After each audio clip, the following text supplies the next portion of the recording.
The time is always right to do what is right, said Martin Luther King Jr., the famous civil rights activist. Throughout history, protests have always sparked change in our society. We've demanded the right to speak since before the nation was formed. The First Amendment plays an important role today, as exercising your right to assemble and fighting for your beliefs through organized protests to better the community is part of being a true American. This is evident through past and present movements, such as protest campaigns and petitions. I think protest has allowed individuals to assemble publicly and really raise awareness about issues that are important to them. Vote him out! Vote him out! Protests in history are a contributing factor to the importance of freedom of assembly in our modern lives. From the Boston Tea Party to Shays' Rebellion, from the Civil Rights Movement to the Vietnam War, and now from #MeToo to March for Our Lives. The progress that movements such as the Civil Rights Movement have made enable us to fight further for the rights we believe in. There are always people popping up who are angry. And in fact, we need to pay attention to them because they're doing it in periods where it's really hard because there's so much cultural and popular pressure to not give voice to that fury. That's right. But then there are moments where there's a kind of mass experience of, I can't hold it in anymore. Right. And then it pops, like you take a cork out of it. That's right.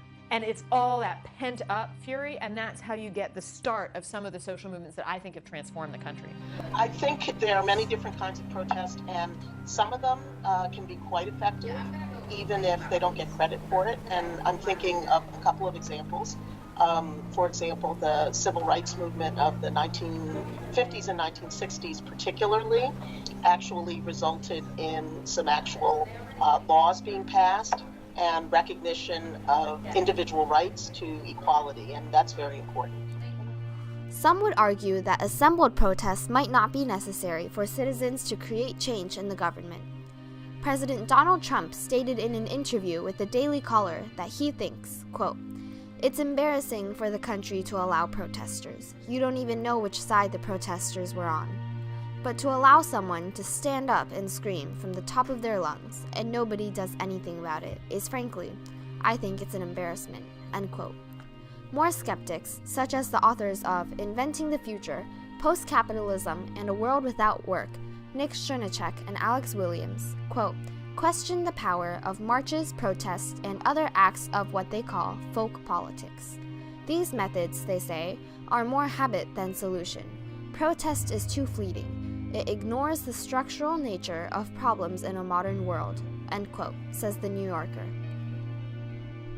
Protest can also be viewed as unsafe when in most cases peaceful protest is just as effective, if not more effective, than violent protest. Tinker versus Des Moines, 1969, still the height of the Vietnam era, and here some students are deciding to protest what's going on in the public sphere. We're about to have a march on Washington of students who are not happy with our current gun control policy, and in 1969 it was the Vietnam War, and students come to school wearing black armbands to punish and protest the war. And the question is, can they be suspended by the Des Moines School District for their armbands? They say that this violates their freedom of speech, and in a 7-2 majority opinion by Justice Fortas, the court says students can't be punished for their passive expression of opinion. The ban on armbands is an urgent wish to avoid controversy. It can hardly be argued that students or teachers shed their constitutional rights to freedom of speech or expression at the schoolhouse gate. Students have freedom to express themselves in a manner, obviously, that is consistent and non-disruptive of the school day. But if I think about the awareness, the political knowledge, and in sometimes the incredible organizational maturity of young people, I think it's absolutely key to have young people protesting. Protest almost frames an era. The civil rights protests ended an era of injustice and equality. The suffrage movement ended an era where women weren't allowed to participate in the right to vote. Assembling together as a force is more effective. It allows Americans to stand up together for what they believe in, to make the changes they think the country needs. And when people protest in coalition with like-minded individuals, I believe it makes their argument more stronger because they have more people supporting them. In more recent times, younger generations have demanded to be heard.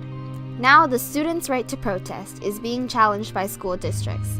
However, students have always been a driving force in protest. Our democracy was established public education to prepare students to become future citizens of our democracy.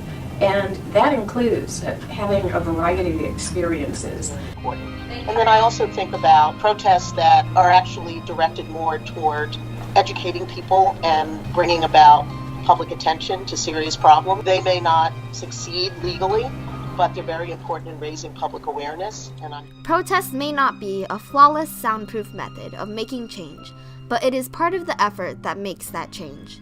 It follows the American goal as stated in the preamble of the Constitution: establishing justice, ensuring domestic tranquility, promoting the general welfare in order to form a more perfect union.